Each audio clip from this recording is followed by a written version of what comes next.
I'd see him sitting on that couch all day long, just staring at that Hollywood hogwash. Our favorite show was Hollywood Hogwash.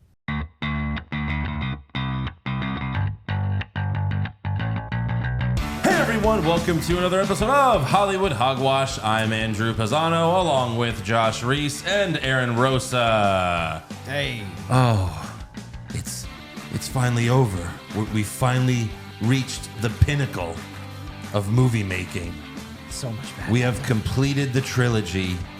We are reviewing The Dark Knight Rises. Chef's kiss. Oh, so much better. it is finally here. How do you go to review any other movies after this? I don't know. This might be the last episode Of the honestly. podcast? Maybe. Yeah. I mean, you have to go out on top, right? What a fucking movie. What a fucking movie.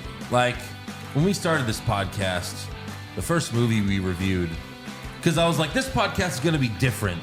Because it's going to be good movies that we like. It's going to be fun. First movie, Venom 2. Is that what you did? Yeah. I was like, we need a big movie to start the podcast with. Hey, Venom 2's coming out. And I it was just like, what's wrong with wrestling all over again? I was screaming.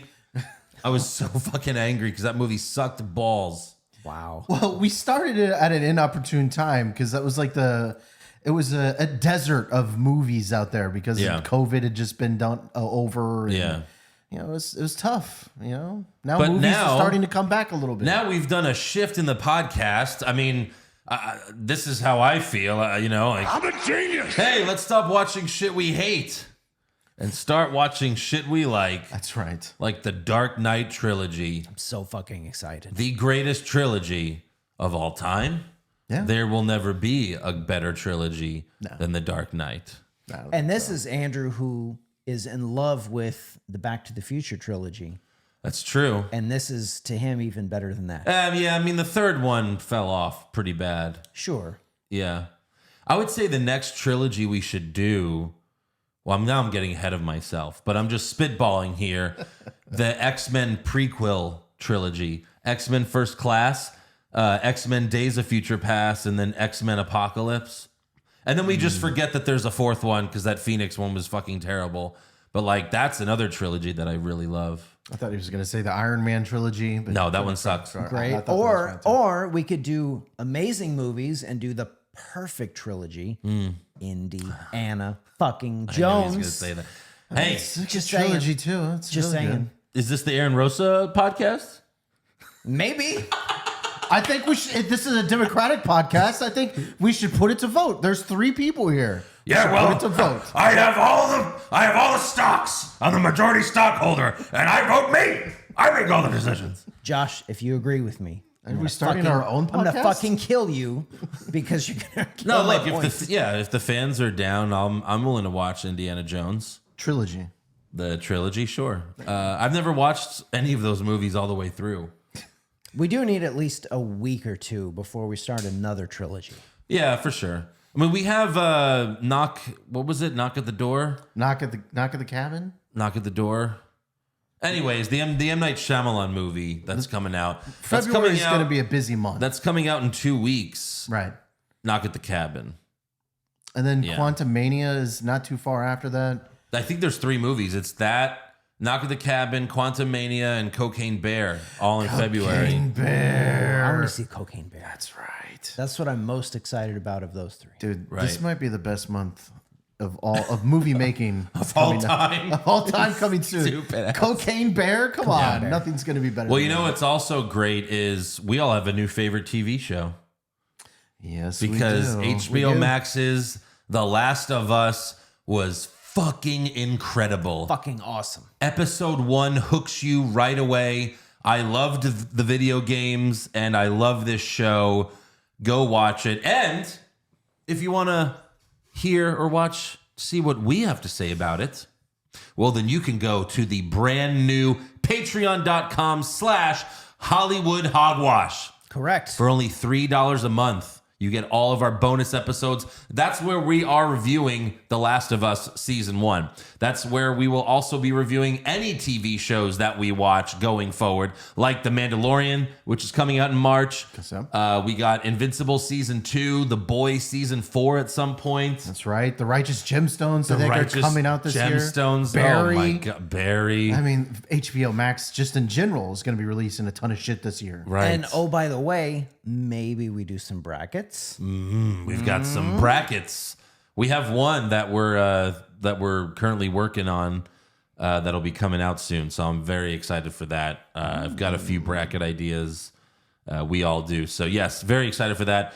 Patreon.com/Hollywood Hogwash. It's only $3 a month minimum. And of course, you can cancel anytime. Now, this has only been live for a few days, and we already have 46 people that signed up. Thank you all. And yeah, just in a few days. So thank you so much. Gonna read off the names really quick.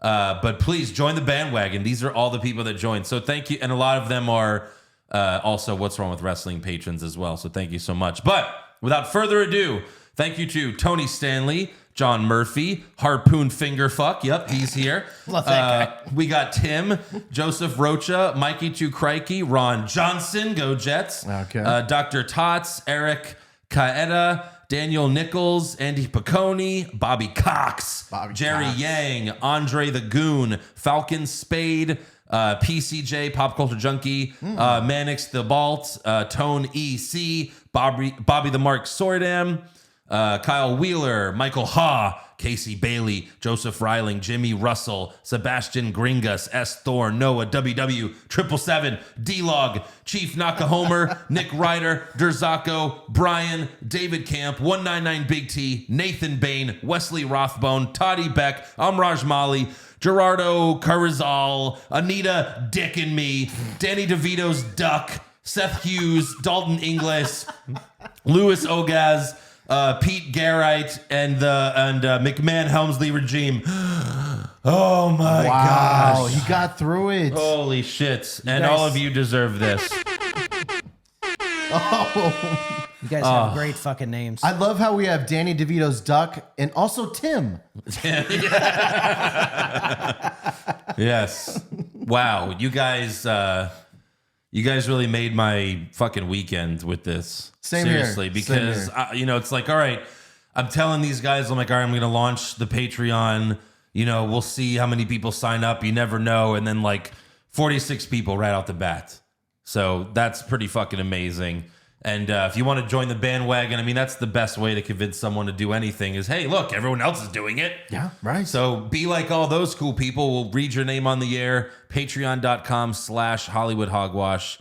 Join it. Join the fun. The Last of Us is so awesome. You have to watch it with us. For real. Yeah.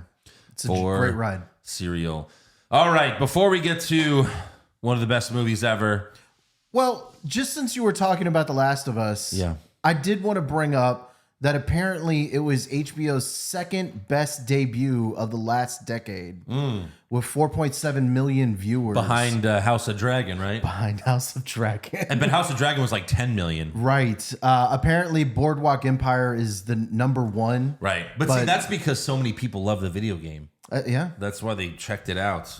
Unlike House of Dragon, which went down week after week, I think a lot of people are going to be getting on the bandwagon week over week because a lot of people didn't really know what Last of Us was, including me. And now that I saw it, I'm like, holy shit. Right. Wow. I have to tell everybody I know that this is an amazing show. Yeah. But it won't win any awards because it's zombies, not dragons. Right. Zombies don't win awards. No, they don't. Nope.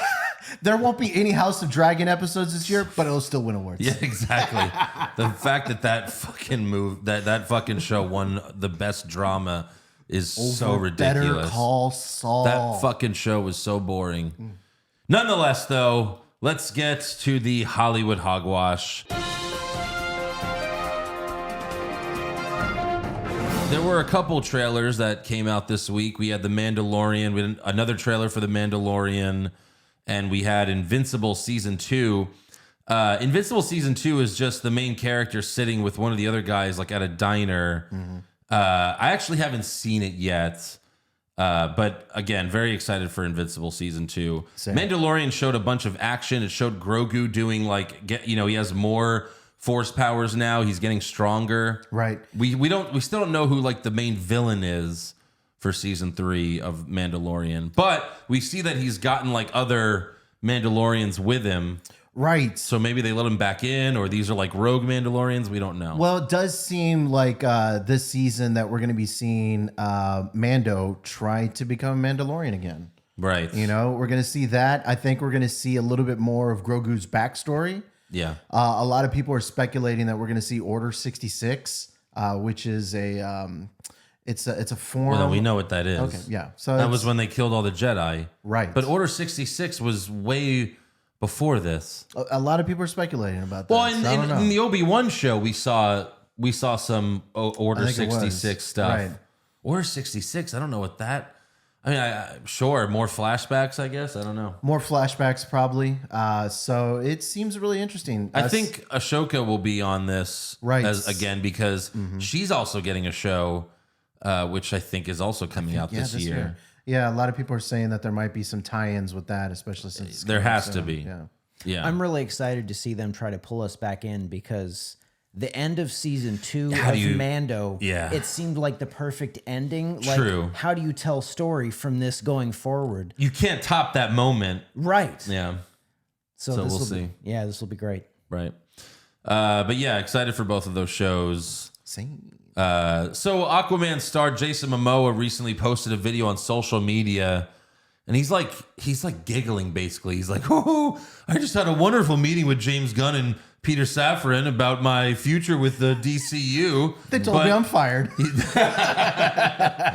No, but he was like, "But I can't tell you anything yet. But these guys are awesome. Fuck yeah!" So I don't know. We don't know what that exactly means. Maybe he's excited because he's not Aquaman anymore. I don't know. There's been a lot of rumors that Jason Momoa is going to play a different character. I can't really see that happening. But the Aquaman character that they made for Jason Momoa, I could see James Gunn being like, yeah, I could work with this. Mm-hmm. I could actually make him cool, which DC has been trying to do this whole time and been failing. But because James Gunn is so good, I can make him cool. By the way, a fan sent me a clip of this podcast a year ago or something. And it wasn't a year ago, but it was when we were talking about how DC is looking for their Kevin Feige. Right. Whenever that was. And on the podcast, I said they should just give it to James Gunn. And that's what happened. 6 months later, now he's... Wow. It finally made its way up through the HBO ranks. Yeah. You know what? That's a great idea. It's crazy that they were thinking what I was thinking. Wow. It's just that simple. They finally passed the podcast up that far. Right. But yeah, I think Jason Momoa would succeed with James Gunn. I think his character could be fun, kind of like Thor. Well, I mean, if Ezra Miller's going to stick around. Ezra Miller's sticking around. Jason Momoa sure Jason Momoa. Henry Cavill and The Rock, go fuck yourself. Making me angry. You've got to fire Cavill, but you can bring back Momoa. No, you fire one of them, you fire all of them. That's what I would thought, but apparently not. So we'll see. I don't know. Let's see. Also, moving on, after ruining The Joker and Morbius, it looks like Jared Leto is going to be ruining another franchise. A superhero franchise? You guys hear about this? No. Deadline reports that Jared Leto will star in Tron 3. Oh, interesting. Okay. Yeah. A trilogy we will not be. No, I'm not watching this shit. Oh my God. A franchise that was already dead after Tron 2. I was never into Tron. I never saw the first one. I never saw it either. But then the second one came out and I'm like, all right, it looks cool. Visually, it looks cool. I watched it. I was like, what the fuck was this? The first it was one nothing. The first one was fun. The second one was super sad and dark and mopey, and that's not what Tron was. Yeah. Why? I never saw either of them. So why? But no, and Tron is another Disney production. Yeah. Disney Disney fucking own everything, man. Fucking Disney. So you know it's gonna suck. Yes. So yeah, we're not gonna see Jared Leto, fucking Morbius, blah, Joker, blah. It's fucking terrible. Speaking of the Joker. Mark Mark Hamill Ruh-roh. told Empire Magazine that he doubts he'll play Joker again because he says it wouldn't feel the same without Kevin Conroy. Oh, that's special. Didn't he already say that like a number of years ago? I thought he already said he was done doing Joker. Maybe, but then when they were like, hey, we're going to make these awesome video games and we want you. And he was like, I don't think so. And they're like, how about $1 million? Okay. Yeah, because he was still doing the video games, right? Yeah. Yeah. But he's done now. Well, that's kind of sweet, you know? Sure. They were tied together for so long, and, you know, he played an excellent Joker. I mean, he's been the Joker for a very long time. Yeah, but there's no Hamill Joker without Kevin Conroy. Exactly. Yeah. That's kind of nice. That's what he says. Kevin Conroy's gone, so is he. It's nice. Well, he's still alive. He's But just you not- know what I mean. Yeah. In spirit. In spirit. In spirit? No, he's physically alive. But he in didn't. spirit, they're leaving together. Josh, they're leaving he didn't together. actually force himself to death like in I The Last Jedi, understand where he that. just went and just forced too hard and basically shit his pants and died. Well, that's great. That's good news. Thanks, Rian Johnson, you piece of shit. Anyways, let's move on. So Netflix apparently made a Power Rangers movie with the original blue and black Rangers. Yeah, I heard about this. The original pink Power Ranger, Amy Jo Johnson, turned it down though. Sure, because But look, like they're like 60. I mean, really, they're like 50, and it's like, oh God, like why? Yeah. Oh no, what is this? They're like 50 years old in the Power Ranger costumes. Well, look, this works if you get all of them except for Tommy. But because you can't get all of them because the Yellow Ranger's dead. But Tommy's then it's like, dead. I don't know who those are. Those are just replacement actors, or maybe they're some of like the newer Power Rangers. Yeah, and they're only like 35 instead of 50. Yeah, two of them are dead, and if you can't even get the other two, they're still alive. Yeah. Just don't even bother. Are they still playing teenagers? I mean, yes, I think so. They're in high school. It looks so bad. Like, why would you make this movie? Don't do that. That's so weird. It's so fucking weird.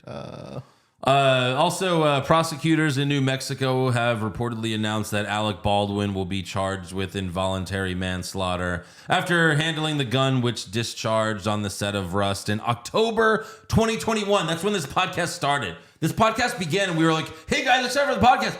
Alec Baldwin murdered someone. Can you fucking imagine you're working on a movie, you're an actor, some prop guy hands you a gun, right? And you pull the trigger, and it's like, holy shit, you handed me a loaded gun, right? And now you're going to prison, because some dude handed you a loaded gun and told you to pull the trigger.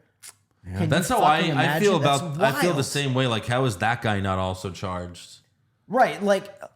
Okay, exactly. If you're going to charge Alec Baldwin, fine. Charge the whole, the producer, the director, everyone involved. Right. Wasn't the last Holy shit. Wasn't the last update that we had what they were still going on with production, and they were trying to finish the movie? Well, yeah, and the cinematographer's husband.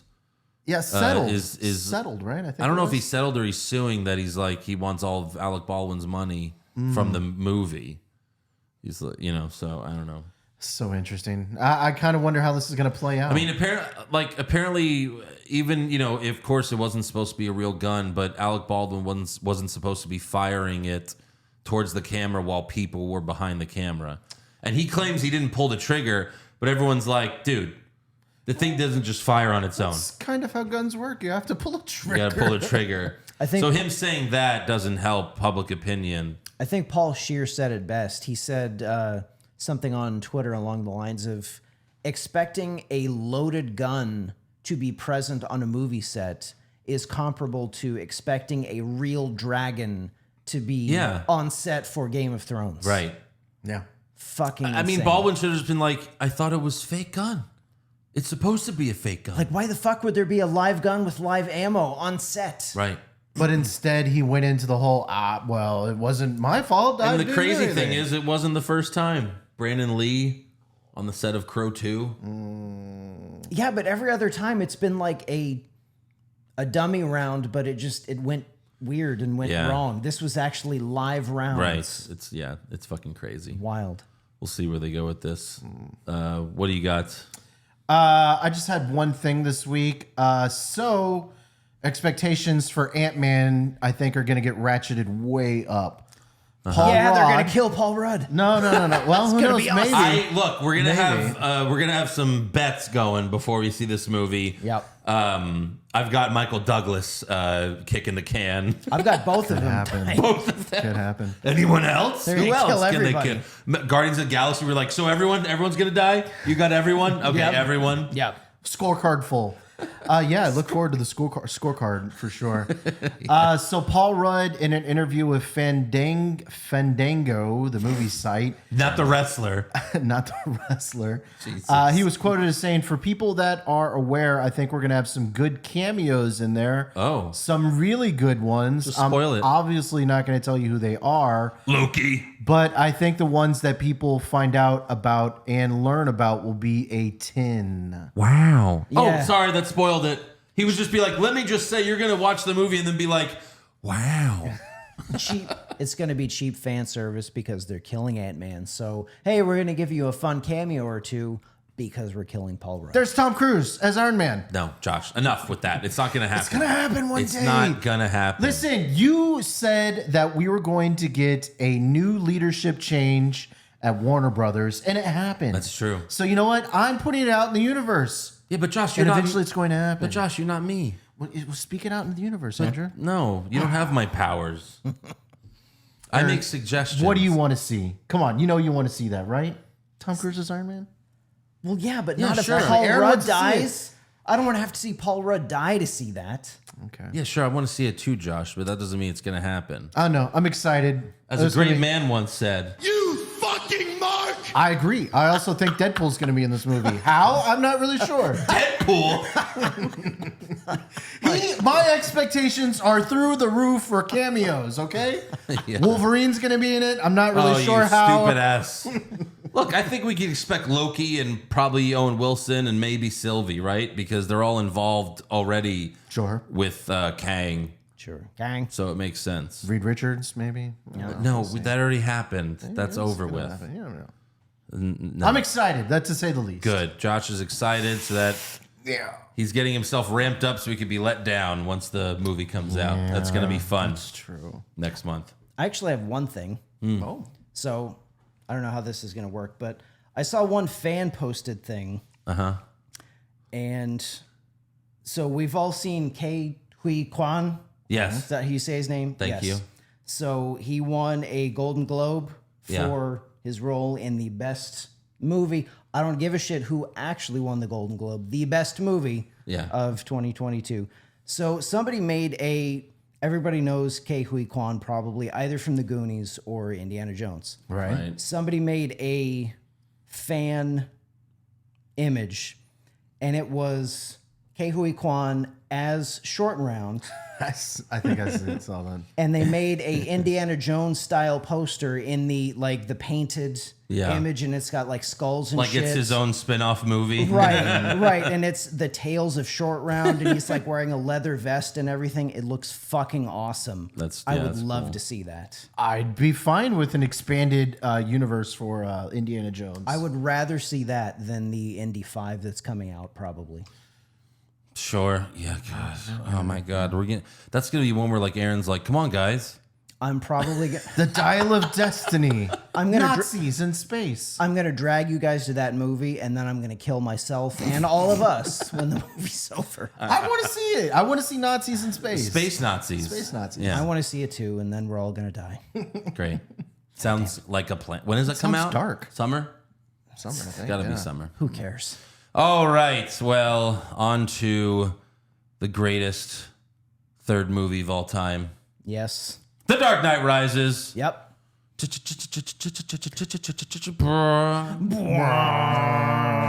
That's more like Inception. That's like Yes. Inception. Yeah, again, love these fucking movies. Oh, I get so worked up. So worked up. But we start off, it's a flashback of Jim Gordon praising Harvey Dent at the memorial from The Dark Knight. Remember at the end of The Dark Knight? A hero, not the one we deserve, but the one we needed. Nothing less than a knight shining. And this scene, he's like, I knew Harvey Dent. I was his friend. And it will be a very long time until someone inspires us the way he did. I believed in Harvey Dent. And fast forward 8 years later. So this is where Aaron's going to get upset. Because that means that Batman was only around for 6 months. And then he was gone for 8 years. Yep. Then he came back for a day. And then gone forever.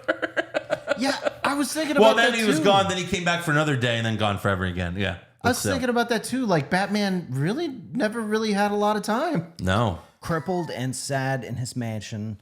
Alone. That's Batman. Yeah. But still, it's a trilogy. So it works for the trilogy. So we have an epic opening scene. I remember they showed this opening scene months before the movie came out. I think it was before the Mission Impossible movie. If you saw it in IMAX, you saw this entire first scene. And that was the main reason why I saw Mission Impossible in IMAX at the time. I was like, I'm not really into the movie, but I want to see this fucking first scene. And no one could understand a single word Bane said. So they went back, because of the fan feedback, they went back and put less audio effects on Bane's voice so that we could actually understand him. Because originally it was just like, and we're just like, what? We can't understand anything. Then fast forward to Tenet when it's just like just all over again. It's like, oh, it's Bane again. For like in Tenet, you can't understand a lot of shit people say. Interesting. So that's a good thing for sure. And a lot of people complained in general just about how interesting Bane sounded and how tough it was. So I can only imagine how the first draft was. In looking back, so many people griped about Bane's voice, and in looking back, I'm almost kind of convinced at this point that his voice was it was meant to make us hate him even more, because here's this hulking fucking guy that's gonna rip Batman apart and I'm Bane. Like, that made you just hate him so fucking much because he sounded so annoying. Well, You even just though wanted to he's punch him in the even though face. he's like a big steroid guy, like he's really a mastermind genius. He sounds like the most annoying fucking piece of shit. And I think that was masterful. Yeah. Looking back now. Well, that's what got his face kicked in later in the movie. Yes. And if you thought, last week, well, Andrew's doing his Joker impressions, but it's not like next week for the Dark Knight Rises. Well, perhaps he was wondering why someone would shoot a man without before throwing him out of a plane. At least you could talk. Who are you? It doesn't matter who we are. What matters is our plan. No one cared for me until I took off the mask. If I pull that off, will you die? It would be extremely painful. You're a big guy. For you. Was getting caught part of your plan? Of course. Well, congratulations. You got yourself caught. So what's the next step of your master plan? Crashing this plane. Dun, dun, dun, dun, dun, dun, dun, dun, dun. And like the fact that they actually pulled this off with stunt people. I know, It's right? fucking crazy. I think a stunt person died in this movie. It was probably this scene. So thank you. R.I.P. to the guy who died. And from what I had read, that apparently like a lot of portions of the scene were real, especially with the plane being flipped over. Yeah. And stuff like that. Because I know how much Christopher Nolan likes to do all these real special effects and stuff like that. Well, yeah, just looking at that scene, like, it didn't look CGI at all. That looked like a plane that really flipped upside down and was being dragged by another plane. Right. Crazy, fucking crazy. Imagine seeing that in the sky. What the fuck? And then just to show you how dedicated Bane's goons are, like one guy's like getting strapped in, and then Bane's like, "No, They expect one of us in the wreckage, brother. have we started a fire?" Yes. The fire rises. And that guy's just willingly like, "Okay, I'm dead." All right, that's fine. That just tells you right away, like, yeah, it's a suicide mission. And then, like, the doctor they're kidnapping, and they're doing this whole, like, staging his death by pumping his blood into the other guy. Look, a lot of people point out that they would be able to check dental records after this crash. Also, like, it was just sold that it was like, yeah, it was a plane crash. Well, actually, it looks like someone, like, Took the wings off. Took the wings off first, because those wings landed like 300 miles from where the other plane did. Right. So people have pointed out the hypocrisy. I have a friend named Jim who like hates this movie, and like me and him have this really funny back and forth It's a shame he doesn't live here because I would have brought him on because the way he explains everything is so funny. But I really like when he's got the doctor and Bane's like, Calm down, Doctor. Now's not the time for fear. That comes later. And then pushes the button. The plane falls. Such a fucking sweet scene. Great opening scene for sure. Which was like, we have the Joker's bank heist in The Dark Knight. How do we top this? Yeah, plane hijack scene with another plane is pretty awesome. So then we have Harvey Dent Day, hosted by Bruce at Wayne Manor. He hosts these parties, but he's a recluse. No one's seen Batman in 8 years, and no one's seen Bruce Wayne in 8 years. Interesting. Nobody put 2 and 2 together. Except for me, Alfred. I've seen Bruce, but just me. And everyone thinks Batman murdered Harvey Dent. Even the mayor's like, this fucking piece of shit murdered him. What an asshole.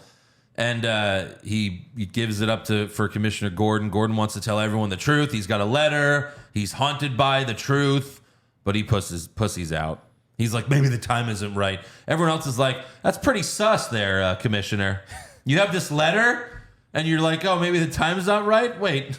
I was going to make this statement, but no, it's fine. Yeah. It's fine. What was the statement? You don't need to know. Bane will tell you later. It's fine. And also, Gordon's wife left him, like, I assumed because he covered up the whole Harvey Dent. Like, she was probably at home like, he held a gun to your son's head. And then you're telling everyone he's this great guy? Fuck you. I'm moving to Cleveland. Gordon's like, Cleveland? Of all places. Fucking Cleveland? Jesus. Yeah. Cleveland's a dream. Also, we have Anne Hathaway playing Selena Kyle. She's working as a servant at the party, but really she's just there to steal Bruce's mom's pearl necklace and his fingerprints. And just to scare her, Bruce is like, I'm going to shoot her with a bow and arrow. It's such an odd scene.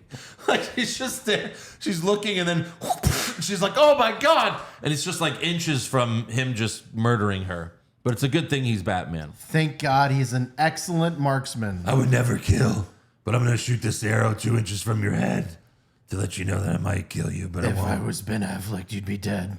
Well, of course. Everyone would be dead. Everyone in Gotham would be dead. Yeah. So yeah, he tells her like, you can't leave with the pearls, and she's like, oh, you wouldn't beat up a woman no more than I would beat up a cripple, and just trips him, and then does an unnecessary backflip out of the window. But it looked cool. It looked amazing. Come on. And then she gets in that congressman's car, and he's like, yeah, sure. Like unannounced. But to be fair, if Anne Hathaway just got in your car, you would be like, yeah, all right. Where are we going? Where do you want to go? No one would complain. No. Then we meet. We just got to talk about how amazing she is as Selena Kyle. She's great. She does a great job. Everyone does a great job in this movie, but yeah. Then we meet Joseph Gordon-Levitt playing Officer Blake. He immediately doesn't buy the story of Batman murdering Dent. He's talking to Gordon. And this scene wasn't in the trailers, but like when Joseph Gordon-Levitt was doing press for this, like he was on Conan, he was on these talk shows, they played this scene. And in the scene, he tells Gordon, don't you want to know who he was? And Gordon's like, oh, I know exactly who he was. He was the Batman. But the way he says it, I was watching and I'm like, oh, he knows. He knows who Batman is. 100%. Like before this movie even started, and there were always rumors that he was going to be Robin, and Nolan always said he wouldn't do Robin, but it was like, well, if anyone's going to know who Batman is, clearly it's Robin. Yeah. So it made a lot of sense. Some great police work, for sure. Well, it had nothing to do with police work. Intuition, maybe? Intuition. Then we finally see the new and improved Batcave that they teased at the end of Batman Begins in 2005. I was thinking about making improvements on the southeast corner. Precisely. In 2005 to 2012, we had to wait 7 years to see the new and improved Batcave. Well, if you think about it too, so they started production in Batman Begins, right? Yeah. And then in Dark Knight, he never really got to use it because it was 6 weeks later? 6 months. 6 months. So this has been unused for 6 years. I think he doesn't go out as Batman, but he's on the computer all day. He's like checking his Facebook status. Master Wayne, you're like a teenage boy just on that computer in a cave. You're as pale as a piece of paper. Alfred, the sound system down here is amazing. He's just watching movies. He's like, yeah, this is awesome. But the Batcave looks cool. I don't know how they made it. You know, I don't think it was just Lucius with a hammer and nail. All right, it's gonna be a 7-year project, Mr. Wayne. I mean, they had to have paid some people and then buried them in that cave somewhere, right? Right. Or just had some NDAs be signed. How the fuck did they have Batman Begins? Yeah.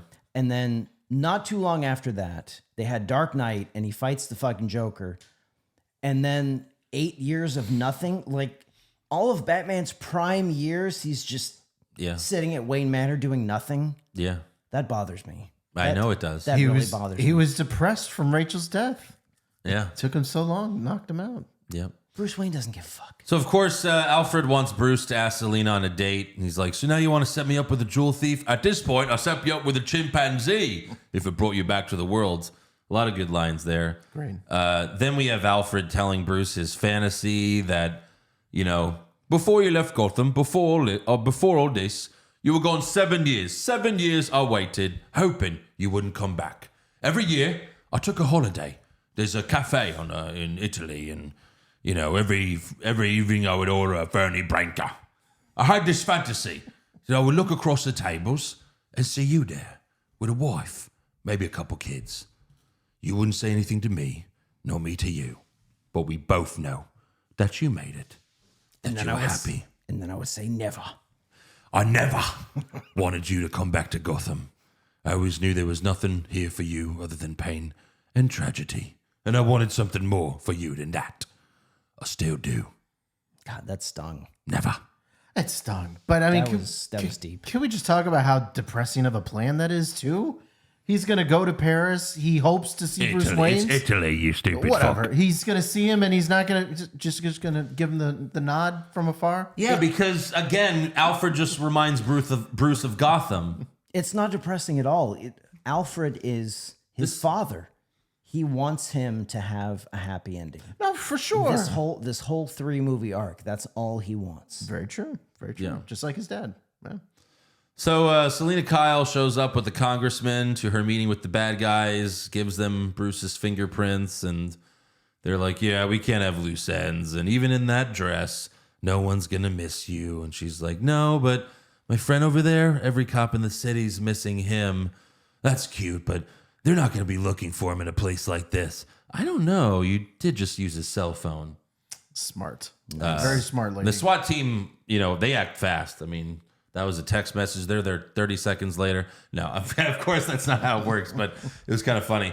So, yeah, they bust in. Zelina acting like a woman in distress to fool the SWAT team was great.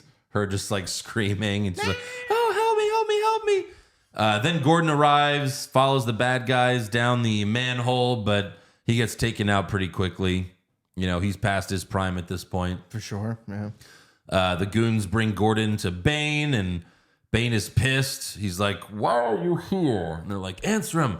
I was asking you. And he gets pissed off at the goons that brought him. He's like, You panicked, and your weakness has cost the lives of 3 others. Strangles one guy to death just with his bare hand, like he's fucking Darth Vader, but just crushes his fucking throat. Mm-hmm. And then Gordon rolls into the fucking water to escape, and the goon's like, he's dead. So show me his body. And then he fucking puts a cell phone in the guy's jacket and then shoots him down to go follow Gordon. We're forgetting the best part. When after he crushes the first guy's throat, he turns to the other guy and he says, search Gordon, and then I'm going to kill you. Search him. Holy then shit. I will kill you. You know, in hindsight... The guy's like, yeah, okay, sure. In hindsight, the goons were actually pretty helpful because he was able to get that the letter. Speech. Yeah. Yes, absolutely. Yeah. So then, thankfully, Blake, he remembered that dead teenager that was found outside one of the sewer tunnels. So he runs there and he saves Gordon. So that was a good little touch there. Then Officer Blake goes to Wayne Manor. Alfred opens the door. He's like, I need to speak to Bruce Wayne. Alfred's like, oh, Mr. Wayne doesn't take unscheduled calls, even from a police officer. And if I come back with a warrant for the investigation of Harvey Dent's murder, is that still unscheduled? So it's like, oh, damn. He just fucking owned Alfred right there. And that's where Blake tells Bruce that he knows he's Batman because Blake was an orphan. Bruce came to visit them. They were so excited. Bruce Wayne, billionaire orphan. And he saw the fake happy look that Bruce always put on because Blake's like, yeah, I put on the same face. And he's like, right there when I saw you, I knew who you really were. Which a lot of people had problems with this. I could see why they had issues with it. Because like you just saw that he looked sad. You knew he was Batman. Right. But it doesn't really bother me. Because in the end, he is Robin. And it's kind of like fate brought them together because he's Robin and he's Batman. I can see why people had an issue with it, but it's in terms of I can understand where they went with that. It made sense. Like him understanding on a primal level, like I see in you what I see in me. Right. That makes sense. I can buy that. Yeah. I think so as well. Well, I think the big issue is that I don't think that proof would stand up enough for a warrant. No, that was just to... I know, he was bluffing. That was just to get Alfred, yeah. So Blake also tells Bruce that Gordon told him about a masked man called Bane, and Bruce is like, shouldn't you be telling your superior officers? And he was like, they asked if he saw any giant alligators, which is a little nod to Killer Croc. I thought that was pretty cool. Yep. Amazing. Because it's not like you could ever do Killer Croc in a Christopher Nolan Batman movie. No. Like that's just not. That'd be too much CGI? That wouldn't work. I mean, because the Christopher Nolan Batman movies, there's no like superpower. Like no one has superpowers. Like even Bane, who's all like steroid. It's not like Bane had superpowers. That's true. He was just a big buff steroid guy. Right. He was not the Bane. He didn't have comics. the Venom shit and be the size of the Hulk. Mm-hmm. So then Bruce visits Gordon in the hospital. But first he makes his own doctor appointment where the fucking cop from Reno 911 is the cop. Oh, that's right. Or is the doctor. And the doctor tells me, he's like, yeah, your knee is still fucked. Mm-hmm. He's like, I've seen worse cartilage in knees. That's good. No, that's because there's no cartilage in your knee. So I can't recommend that you go hella skiing, Mr. Wayne. He's like, yeah, all right. Whatever the fuck that is. Sounds interesting. So Bruce visits Gordon. He wears a ski mask. And I remember they played this audio in like the first teaser, and Bruce isn't talking like Batman. Bruce is talking like Bruce. And when they just played the teaser, only playing the audio, I was like, oh, Gordon must know he's talking to Bruce Wayne. So like at this point, Gordon must know, who Batman is, but no, Bruce is wearing a ski mask. And that's where Gordon tells him Batman has to come back. What if he doesn't exist anymore? He must. And then Bruce shows up to Miranda Tate's charity ball, but he only goes because Zelina Kyle's there. Right. He's just interested in her. He was chasing Tail. I gotta get my pearls back. My mom's pearls. I really like when he showed up and the photographers start taking pictures, but Bruce has like a device. And he just presses a button and turns all their cameras off. Right. I fucking love that scene. Amazing. Love the Wayne what tech. the fuck? And then Miranda tells Bruce, they're talking about the clean energy project and all that he invested in. And the first hint of who she really is, she tells Bruce, you have to invest if you want to restore balance to the world. Nice touch. There's so many like that Yeah. in this movie that we'll get to. But Ra's al Ghul right there. So fucking good. And Selena's there with some old fuck that I guess she's going to rob. But Bruce cuts in on their dance. And did you notice that everyone was wearing a mask except for Bruce Wayne? Because Bruce Wayne is Batman's mask. That's his mask. Yeah. Oh, get it? I love that. Interesting. Pretty nice. Yeah. So Selena tells Bruce there's a storm coming, and when it hits, you're all going to wonder how you thought you could live so large and leave so little for the rest of us. That felt so ominous to me. Right. Yeah. More than almost anything else in that movie. You sound like you're looking forward to it. I'm adaptable. And then he takes his pearls back, but then she kisses him. And then later he tells Valet, he's like, oh, I seem to have lost my ticket. Your wife said you were taking a cab home. My wife? And then cut to Zelina in the Lamborghini commercial. But still, another really cool scene just to show how much of a badass she is. Amazing. And then I love when Alfred picks him up He gets in the back seat. Just you, sir. Don't worry, Master Wayne. Takes a little time getting back into swing of things. He's like a teenager. Shut up, Alfred. Oh, you can't get laid, Master Wayne? Okay, that's too bad. So then Bruce visits Fox, and he's like, oh, you lost all my money. And Morgan Freeman's like, actually, you did that, stupid. You fucking bought this nuclear reactor and didn't turn it on, you dumb fuck. But that's all right. And then he's like, he also wants him to date Miranda. We all just want what's best for you, Bruce. We all just want what's best. And then he's like, anything else? No.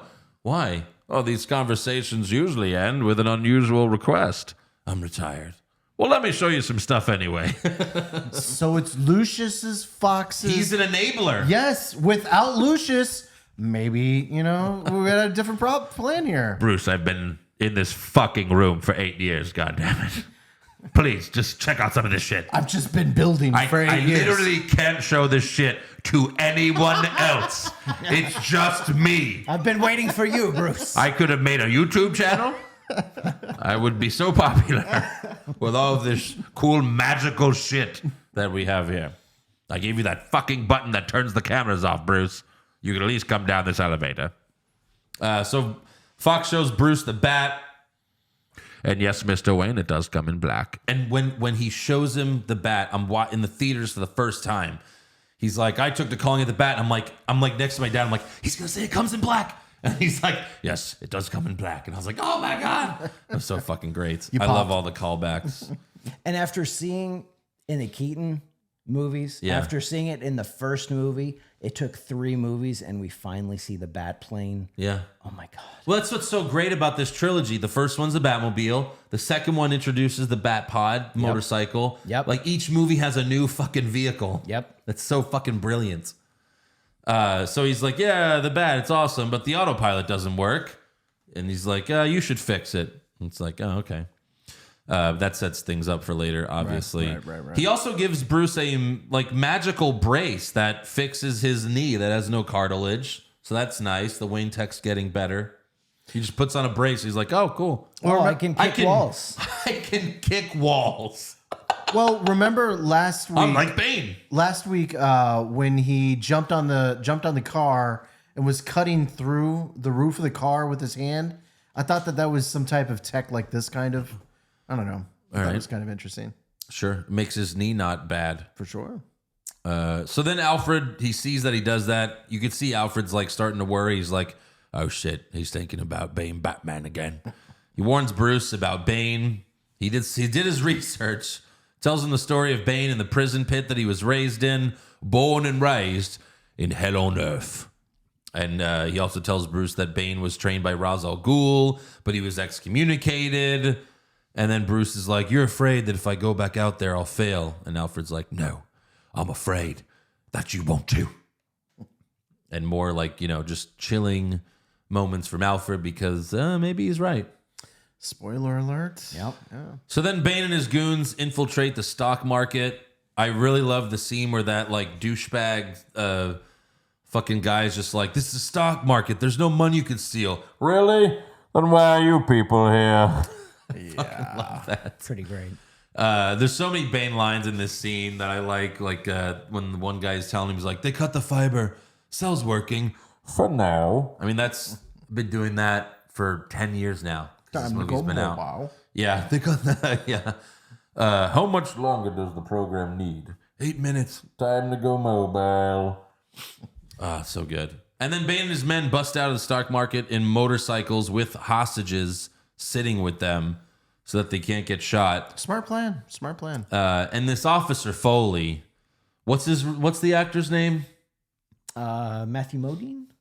Something like that. Is that him? I don't know. I was asking you because you said it earlier. Right. Yeah, he is so fucking worthless in this movie. Yes. He's always a shithead in everything he's in. Yes. He's like, he goes, first he's like, hold your fire. Then they go and he's like, go after them. And then 5 seconds later, he's like, no, back off. They've got hostages. It's like, what do you want? What do you want, asshole? You said, hold your fire. Then you said, go. Then you said, hold off. They've got hostages. Never mind. The fuck is wrong with you? So finally, 46 minutes into the movie, we see Batman for the first time.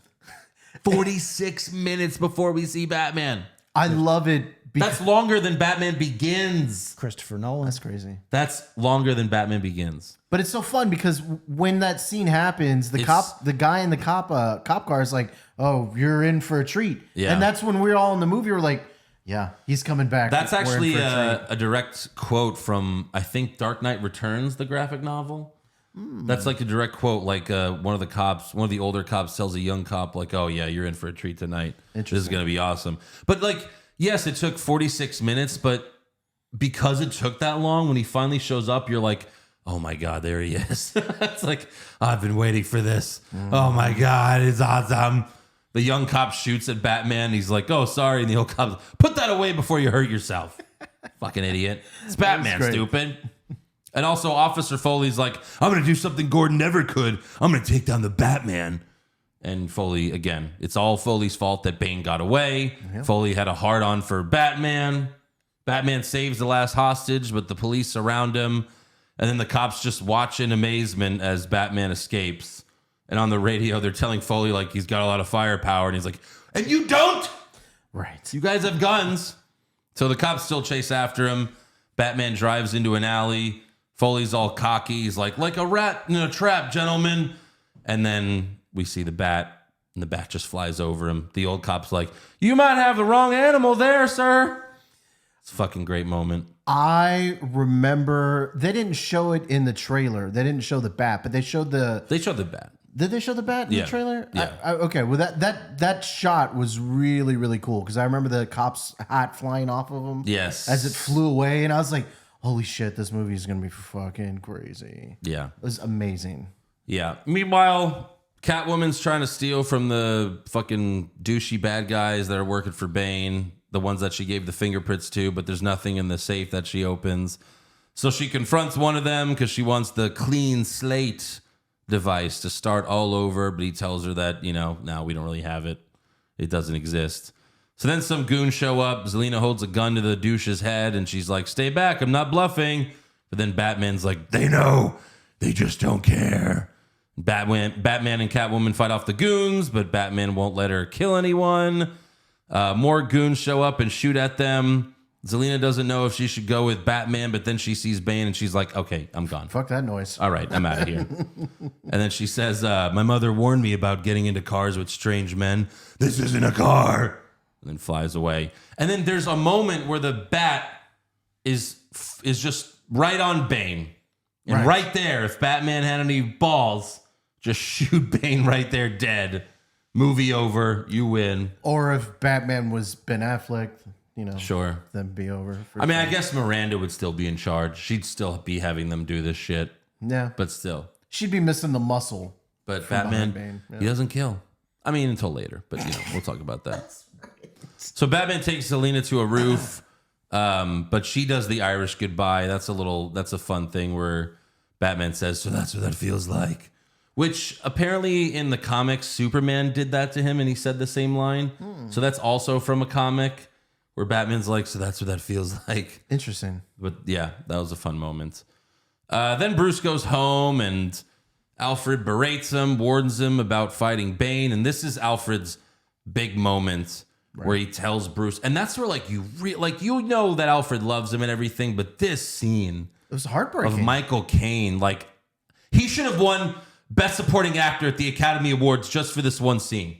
100%. He's like, "No more. I've sewn you up, I've set your bones, but I won't bury you. I've buried enough members of the Wayne family.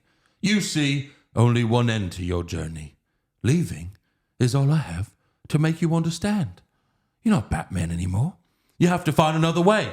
You used to talk about finishing, about life beyond this awful cave." And Bruce is like, "Rachel was my life beyond the cave. I can't move on. She didn't." And he's like, "What if she wrote a letter proving that, showing that she chose Harvey Dent over you? And what if, to spare you pain, I burnt that letter?" And then Bruce is like, "You motherfucker." Yeah. He's so fucking pissed. He's like, "How dare you use Rachel to try to get me to stop what I'm doing?" I'm using the truth, Master Wayne. Maybe we should all stop trying to outsmart the truth and let it have its day. I'm sorry. You're sorry. You think you could just destroy my world and then we're going to shake hands? No, I know what this means. What does it mean? It means your hatred, and it also means losing someone that I have cared for since I first heard his cries echo through this house. But it also might mean saving your life, and that is more important. And then Bruce is just like, goodbye, Alfred. Look at the pain in his eyes. This is where it's like, So good. okay, So good. Christopher Nolan, you got Michael Caine to play Alfred for Batman Begins, for Dark Knight, and he's fucking great. He's funny. Yep. He does an amazing job. No one will ever be a better Alfred, but then Dark Knight Rises, and it's like, it's time for you to really act, motherfucker. Step it up. This is the scene that he got him for, and holy shit. It's just, oh my God. It broke all of us seeing him. Oh, The line where the line where he says, first heard his cries echo through, like, it was just like, wow. Because you're like, you've been caring for this kid for 40 years, 30 years? Yeah. hearing his voice break while he's telling him all my this. God. Oh my God. Fucking insane. Great scene. Next morning, Alfred's gone. Bruce is like, the bell's ringing. Bruce is like, Alfred, the fuck? Oh shit, he's really gone. And then Fox is like, answering your own door? I didn't think the guy would actually leave. Yeah. But he left. Fox tells Bruce that Bane took all of his money through various stock options. And people have pointed out, yes, that if this were real, the stock market wouldn't just be open one day after it were robbed. For sure. You can make the argument that Bane had so much power at this point through those douchebags that, like, maybe they knew people that could just be like, yeah, verify it. It's fine. Maybe. That's like the only defense. But yeah, I mean, the next fucking day right after it's robbed. So Bruce is about to lose his position at Wayne Enterprises. So he shows Miranda Tate the reactor because she's the only one on the board that he trusts because he's got a little fear boner for her. It did seem that way. And then the fucking douche guy working for Bane is pissed because he thought he'd be running Wayne Enterprises. Mm-hmm. He berates Bane. He says, I'm in charge. And then Bane puts his hand on his shoulder. Do you feel in charge? I've paid you a small fortune. And this gives you power over me? Bane does that whole fucking awesome speech. It should, but I guess not. And then he fucking snaps the guy's neck while the skinny guy listens. He's just like, okay. Well, I don't want that to happen to me, so. I love it because he was in the room and Bane's like, leave us. Yeah. It's like, you don't tell me to do anything. It's like, okay, I think I'm going to leave. Yeah. I'm Gotham's reckoning, here to end the borrowed time you've all been living on. So many great lines by Bane. More Zelina. We have, Bruce's Lambo got towed, so Blake picked him up and dropped him at Zelina's apartment. And she's like, yeah, it's not much, but it's more than you've got right now. Actually, they're letting me keep the house. The rich don't even go broke, same as the rest of us. That was a funny line and true sometimes. Very true. Then Bruce tells Zelina that Batman wants to meet her because he needs to find Bane, and in return, he'll give her the clean slate. And then Selina says, I'm sorry they took all your money. And he's like, no, you're not. And apparently that was just an ad lib by Christian Bale. That's like funny. Saying that, no, you're not, and just walking away. I remember laughing so hard in the theater. Then next up, Miranda Tate visits Bruce at his home. And Bruce, first time in this trilogy, he finally gets some. Boom. Oh, Bruce is, I mean, for God's sakes, I came. Bruce was, he came. He came multiple times, I'm sure. Yeah. And another clue, we see Miranda has a mark on her back. Not only that, and she's like, an old mistake, When I let my boyfriend brand me, fucking crazy guy, but he fucked me so good. Anyways. But during the scene, she also said that, what was it, that troubles build character or something like that? Suffering builds character. Because his lights go off and he's like, hope you didn't like me for my money. Suffering builds character. Another hint later on, she suffered a lot. Well, she sure did. So Selina takes Batman in the sewer tunnels and they beat up some bad guys together. Then she takes him to Bane and then like sort of traps him. She fucking turns on him and he tells her, you made a serious mistake. Not as serious as yours, I fear. Bane. Let's not stand on ceremony here. Mr. Wayne. Oh, he knew. Such a badass moment. Yep. And that's where Selena finds out for the first time. She's in seeing shock. her face, she's like, what the fuck? Yeah. Oh, fuck. I messed up. This is such a fucking crazy scene.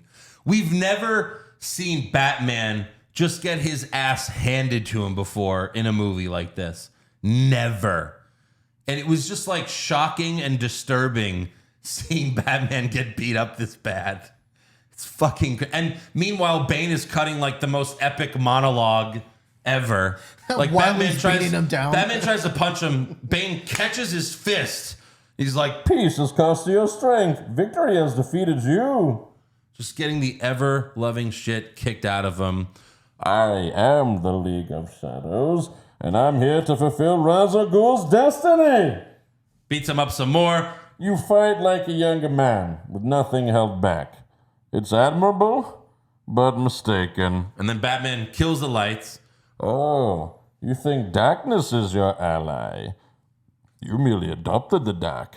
I was born in it, molded by it. I didn't see the light till I was already a man. By then, it was nothing to me but blinding. That's so fucking good. And he's like, the shadows betray you because they belong to me. And then he just like finishes him off like Brock Lesnar whooping Randy Couture's ass. Like in UFC, just punching and just breaking his fucking mask. That scene was so brutal. And it just showed you how strong he was. Yeah. And the way fucking that they dingy. gave you the Bane breaking Batman's back scene without, My God. like over comic booky, right. doing it without like the venomed out Bane. It's just Yeah. like, no, this is a really strong young dude that just fucking wrecked him. Oh, yes! I was wondering what would break first. Your spirit or your body? Bam. Oh my God. I will say this was my favorite comic scene from my youth. Yeah. The Batman breaking. It was so hard to watch in this movie. Yes. And they nailed it. And it's so epic, just that image of in the comic there. Mm-hmm. Yeah, it's fucking great.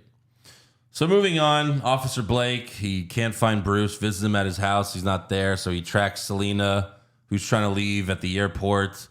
He asks her about Bruce. He's like, did they kill him? And she's like, I'm not sure. They lock her up in a male prison, but she's going to be fine. Immediately, she breaks some guy's fucking wrists. I love how everybody knows who Bruce and Batman are now. Well, Selena and Blake, right? And Bane. Well, Bane always knew. I don't know. It just seemed like for so long it's just a careful secret, but now so many people know. Well, that's also what's so special about Dark Knight is Joker never finds out. Joker never finds out in the Dark Knight, and that is rare for superhero movies. Pretty much all superhero movies across the board, at some point the villain finds out they find out who each other are. But Joker never finds out. It's fucking great. Damn. And he doesn't want to. So then Bruce is taken to the pit, and he asks Bane, why didn't you just kill me? You don't fear death. You welcome it. Your punishment must be more severe. Torture? Yes, but not of your body, of your soul. And again, another great fucking monologue by Bane. Amazing. He tells Bruce that he will torture an entire city, and Bruce will get to watch all of it on TV. And then he goes, When Gotham is ashes, then you have my permission to die. Because that's so much darker than, just, I'm going to kill you, whatever. Yeah. But seeing the thing that you love, that you spent so long protecting, seeing it just descend into chaos, yep. and knowing you're powerless to do anything about it. Yeah. So then Bruce watches a prisoner try to climb out of the pit and fail. Bruce has a new Alfred, basically, that's there to like take care of him and make sure he doesn't die. Felt like he had two Alfreds there. He did, but the one guy looked like Alfred. Sure. He tells him that only a child ever made it out, and Bruce assumes that was Bane. And then the new Alfred turns on the TV, and he's like, yeah, we have Bane destroying Gotham on pay-per-view. We also have WWF in your house or in your prison, whatever whichever one you want. You can tell me, I'll change the channel. It's fine. So, then Bane kidnaps the Wayne Enterprises board, And Gordon orders every cop down to the tunnels to smoke him out. Bane tells him to turn on the nuclear reactor. Fox says he won't do it, but Miranda's like, come on. And he's like, all right, only because you're hot. So he does it. Wasn't that hard to convince him, Miranda? No, right? He did it pretty quickly. There's so many teases that Miranda's in on it. Yeah. She gets control of the board. Even that douche guy's like, what happened? Bane's like, our plan is exceeding as expected. Right after she becomes the head of, So, yeah. Bane then tells the doctor they kidnapped to turn the reactor into a bomb. And I'm sure it was supposed, like in the movie, it took 5 seconds. Like in the movie, it's like, do your work. And then the movie progresses. 5 seconds go by and then he's like, it's done. This is now a bomb. Now 4 megaton kiloton bomb. La la la. I know, it's like bleep bleep bleep. Oh, it's a nuclear bomb now. Pull the core out of the reactor. No, you cannot. This is the only power source capable of sustaining it. If you remove it, it'll decay in a matter of months. 5 by my calculation. Then it will go off. And for the sake of your children, Dr. Pavel. Indeed, I hope it does. It's like, holy, you just threatened to murder this guy's kids now. Right? It's just so evil. Not only that, Bane, a mathematician, I guess. He's a genius. Super level intelligence. Yeah. Why didn't he just do it himself? By my calculation. Right. The doctor's like, you read my article, asshole. That was mine. You just fucking stole it. So now a detective, Blake, questions some construction guys, but they attack him. Blake has to defend himself, and by doing that, he accidentally kills them, and he's disgusted over it. And that's another hint of who he really is. Right. He finds out they've been making explosives. Then another fucking amazing scene. Every time since this movie, for the last 10 years, every time I hear the Star-Spangled Banner, and the Rockets roll. That's a lovely, lovely voice. Every single time I'm at a sporting event, every time. I went to the Jets-Lions game a couple months ago.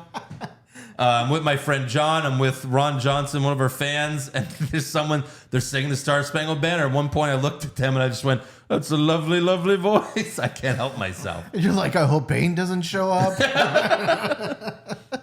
So Bane presses the button, and Hines Ward returns the kick as the field explodes behind him.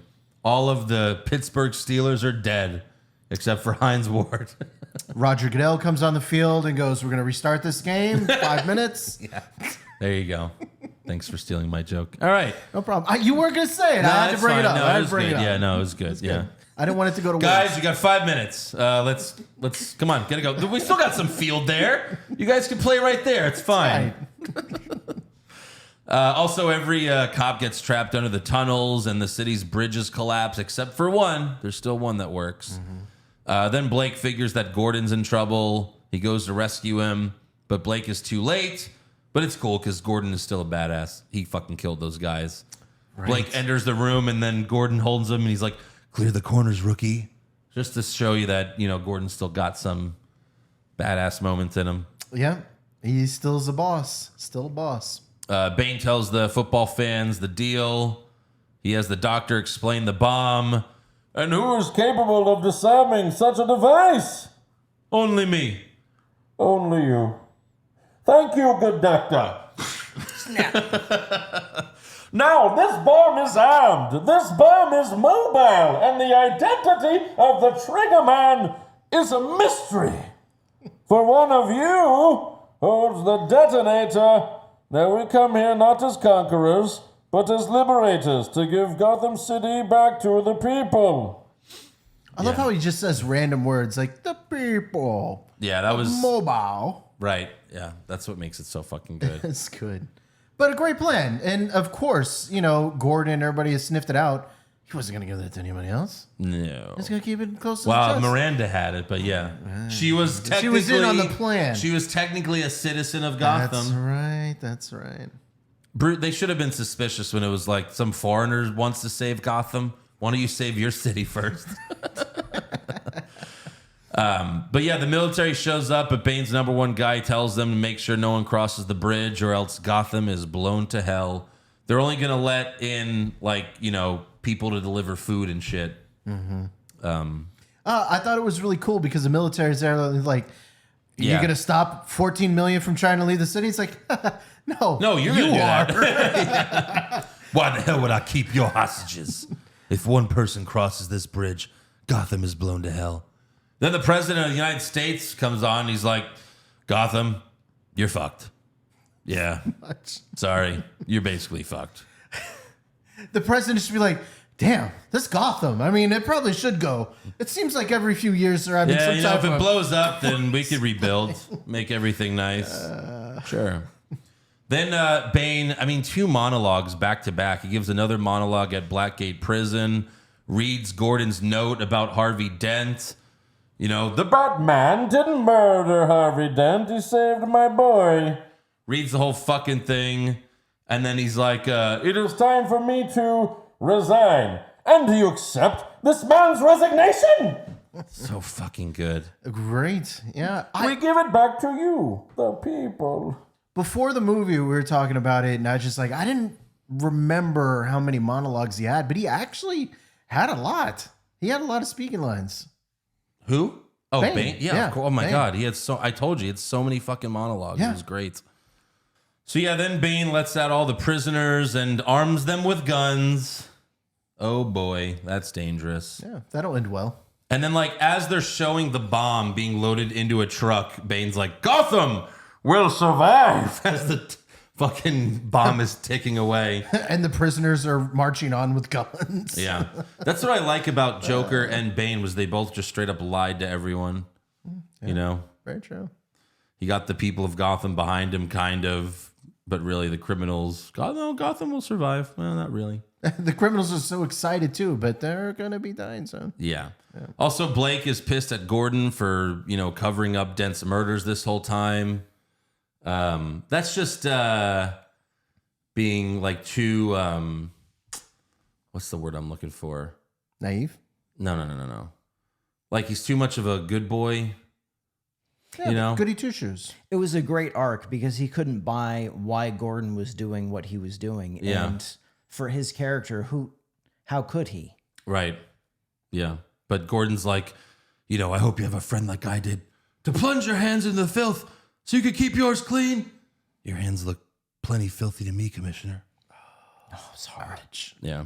It's rough. So then back in the pit, new Alfred tells Bruce that Bane was attacked in the prison and the doctor made him a mask to keep his pain at bay. He also tells the story of a mercenary falling for a princess, but her father did not approve, so he ordered him to the pit, but the pregnant wife took his place instead, and the wife was murdered, but she was also, the child was saved by another prisoner.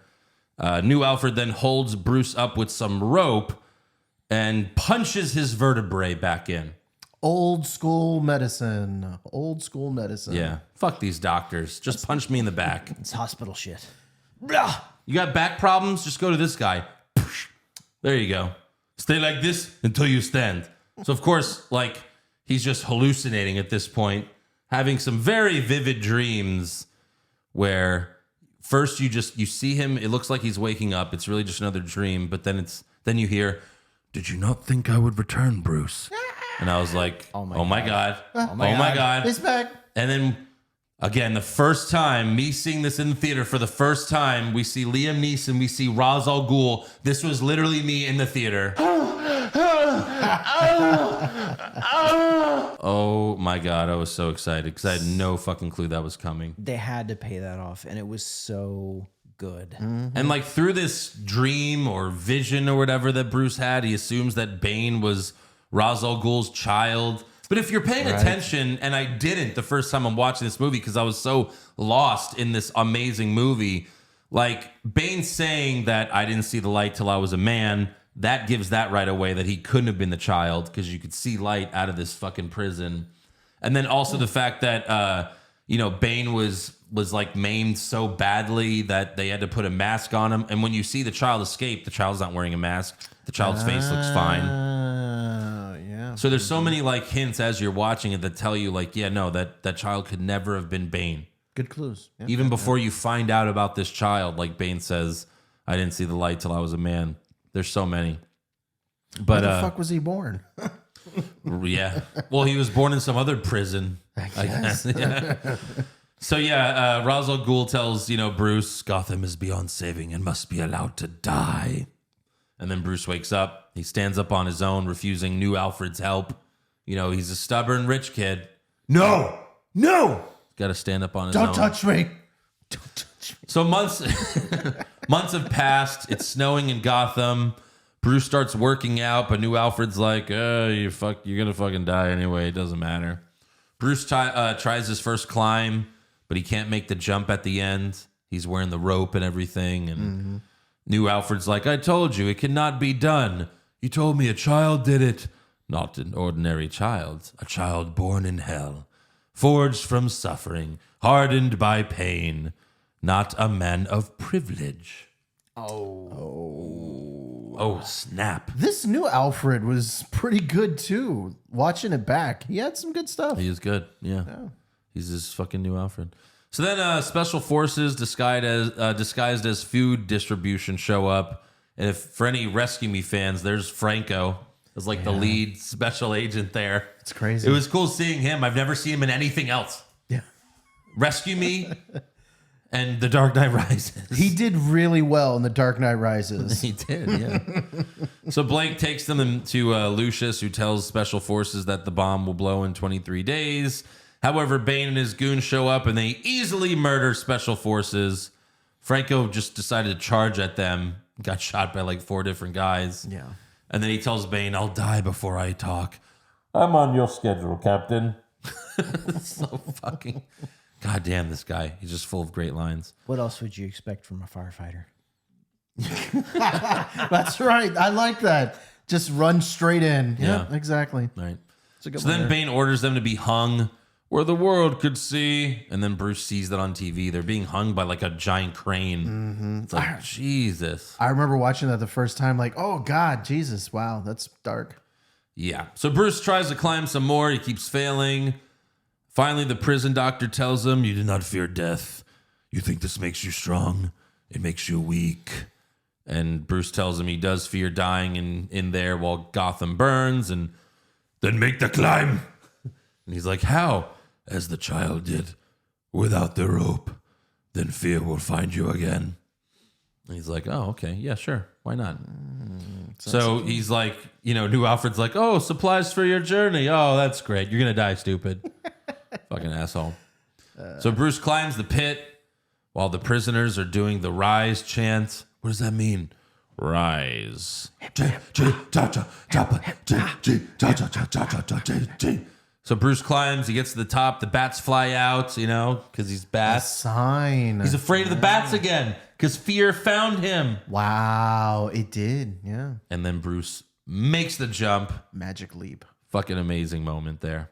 How Such would- a spiritual movie. How would Bane have thought anything other than, I'm just motivating this guy to get out of that fucking hole? Yeah. Like, he knew who Batman was. He knew what Bruce Wayne was. He knew how good he was. But he also felt that he was better, stronger than Bruce, and he couldn't make it out. Bane didn't make it out of the pit. That's true. He couldn't make the jump. That's true. Not only that. So he's like, oh, if I can't do it, then certainly If I couldn't make it out, then this fuck couldn't. Yeah, that's true. But like to your point, like the new Alfred, Batman was like, just kill me, and he's like, no, they're paying me a lot more to keep you alive. Yeah. And then that motherfucker helps him walk again. Yeah. But this was... Well, that was the whole point, to give... Bane wanted Bruce to have hope that he could make the jump and obviously not do it. It's just funny because that guy's like, they're paying me to keep you alive. But it sucks because Bane's going to pay him and then just leave him in the prison. He's like, well, at least I've got money. Jesus. This was easily the number 3 moment of this movie. Yeah. When he gets out of that pit. Oh, for sure. Oh my God. When he gets that other ledge, and he like, yeah. And he throws the rope down so they can get out too. That was nice of him. It was funny when they were doing the scene when you saw the little girl escape. Yeah. She just left. She didn't kick No, fuck them. Yeah, fuck them. Well, she did go find her dad. That's and true. then they came That's back true. and murdered everyone. Fuck this guy that protected me. So then we have the court scene where the skinny guy is taken to court, run by Scarecrow, which we talked about last week. If Heath Ledger didn't die, this might have been his scene. Definitely would have. I mean, are you as kidding good me? as Scarecrow was here? Could you imagine? I'm telling you, you've got to do this scene in the Joker voice. I did last week. I think people are going to appreciate Now, exile or death? Yeah, I mean, this is just the skinny guy. The skinny guy chooses exile. Sold to the man in the cold sweat. So skinny guy chooses exile, but that's just being pushed into a lake of frozen ice that doesn't stay frozen very long. No. And then he dies. it. Yeah. Freezes to death. Hilarious. Hilarious. A very Joker thing. Fuck that guy. Then Gordon doesn't see Foley at their meeting, so he goes to Foley's house, calls him a pussy, but Foley just shuts the door in his face like a total puss. You going to let your wife answer the door, you little bitch? Well, the city's under occupation. Yep. Then, guess who's back? We have Zelina saving a little boy who stole an apple. Some people think that was like a Flash moment, like a Flash reference, because she says never steal from someone you can't outrun. So I don't know. That's interesting. But then Bruce is back. Bruce walks up. He's like, pretty good for a thief. I thought they killed you. Not yet. And I want to give this moment to my friend Danny Mata. Had a really great idea for this scene to how to make it better. Because Selena could have been like, wait, you were trapped in a pit. You had no money, no resources. How did you get back? And then Bruce just says, I'm Batman. Would have been such a great scene. Yep. Just like, I'm Batman. I'm Batman. What the fuck are you talking about? Yeah, I think that would have been awesome. That's great. So then Bruce gives Selena the clean slate, but asks her to take him to Fox. And then Catwoman pretends to kidnap Bruce and takes him to where Fox and Miranda are being held. And Miranda tells Bruce, do what's necessary. Another Ra's al Ghul. Sign of things to come. Another Ra's al Ghul. Did you finally learn to do what is necessary? Yeah, awesomeness. So then Catwoman beats up some bad guys, and Fox says, I like your girlfriend, Mr. Wayne. He should be so lucky. Yeah. Like that moment. Then we have Fox and Bruce. They go to the Bat, which is being held on some roof, and Bruce is like, yeah, it flies good even without the autopilot. And Fox is like, whoa, that's what you're here for. So many hints about the autopilot. I know. Meanwhile, right? Gordon and his men get captured, and Scarecrow asks, death or exile? Crane, if you think we're going onto that ice willingly, you have another thing coming. Death, then. Looks that way. Sold. Death. By exile. So Gordon's and his guys are on the ice, but then all the bad guys are taken out by some Batman sleepy darts. Oh my God. That's so great. The first guy gets it. He checks it. He's like, oh, he took the time. He passes out. It's coming. And then Gordon finds a flare. Light it up. Gordon lights up the flame, tosses it, and then it leads to this giant, fiery Batman symbol But on a bridge. with the Yeah. that's the moment of this fucking movie. Oh, for And even sure. they show Foley at home For looking sure. out his window, seeing it, getting inspired. Everyone's getting inspired. I mean, how long did he take to do that, by the way? He wasted so much time on putting the gas. Batman, up the there. bomb goes off in an hour. No, You have like... I'm not finished. no, we need the Batman song. I'm hoping he just did it with the bat somehow. Maybe the bat could do it. Just... Good enough. No, but I had forgotten since the last time I saw this. We just finished this movie like a couple hours ago. Yeah. I marked out so hard for this scene. Yeah, it's great. For sure. The scene of the movie. Bane It gave you hope again. Bane also sees it. Impossible. And then Blake tried to save some of the cops from the sewer from opening up a manhole, but some of Bane's men stopped him, and they were about to shoot him, but Batman saves him. He frees the cops from the tunnels and tells Blake to take some people to the bridge to save as many lives as he can. Batman gives Catwoman his awesome Batpod motorcycle to blow up a tunnel so other people can escape. And she's like, I'll open up the tunnel, then I'm gone. And he's like, there's more to you than that. Sorry to keep letting you down. And then she begs Batman to come with her. She's like, come with me. Save yourself. You don't owe these people anymore. You've given them everything. Not everything. Not yet. It's just like, God damn. Because she's so right. Right. She's so right. She's has given them everything. These people are assholes. This is a city of shit. You've given them everything you have. Yeah. Such a fucking great line. So good. My knees, my girlfriend, my cartilage, everything. Cartilage. I gave you my cartilage. I can't go hella skiing anymore. Yeah. The police wage war on Bane and his men, including Foley, who finally grows a dick. And even does what Gordon says early. He's like, I'm not asking you to walk down the street in your fucking shit. Dress but blues. Yeah, it's like something has to be done. But he does. He walks down the street in his fucking dress blues. So then they have the whole war. Batman shows up. Bane sees him and says, So you came back to die with your city? No, I came back to stop you. And Batman does much better this time. He uses his arm blades to disconnect Bane's mask. And then Bane just starts swinging like a madman. Mm-hmm. Like you said, Eric, like haymaker after haymaker, but Batman's avoiding all of them, right. Kicking his ass. It's fucking amazing because once he starts causing a problem for Bane, he starts fucking up his mask. Yeah. And you can tell that he's having an issue. But even with Bane being fucked up, he's still knocking pieces out of pillars. Yeah. Throwing these haymakers. That's how much of a problem he's got rage going on now. Just destroying stuff. So good. And then this is my favorite Batman moment of the film because he punches Bane into that fucking building. Tell me where the trigger is. Then you have my permission to die. Callback. Great callback. That was so fucking good. I broke you. How did you come back? You think you're the only one that can learn the strength to escape? Where's the trigger? But I never escaped.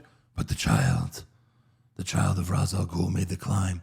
But he's not the child of Ra's al Ghul.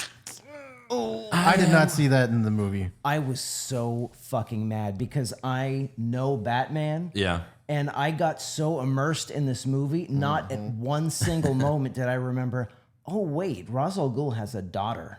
Yeah. Not once. I was so immersed in this movie. It was funny because they got such me a good too. job camouflaging this. Exactly. When she got cast, everyone online was like, oh, she'll be Talia. And I remembered that. But then going into the movie, I was so lost in this movie that I loved that I forgot all of that. And then when I was like, oh, right, they said that. And ignoring all the clues, do what's necessary, right. Restoring balance to the world. My God. Suffering breeds character. Yeah. I mean, Jesus. Yeah. So Talia, she stabs Batman. She's the child of Ra's al Ghul. She has the trigger. And while I'm not ordinary, I am a citizen. She was the child who made the climb. My God, all good stuff. Bane was, she tells the whole story. Bane was her protector in the prison. And then that they show the flashback. That's the only time you see Tom Hardy's face for like 1 second in the whole fucking movie. Right. She explains that, her father only saw Bane as a monster. And she said, I cannot forgive my father until you murdered him.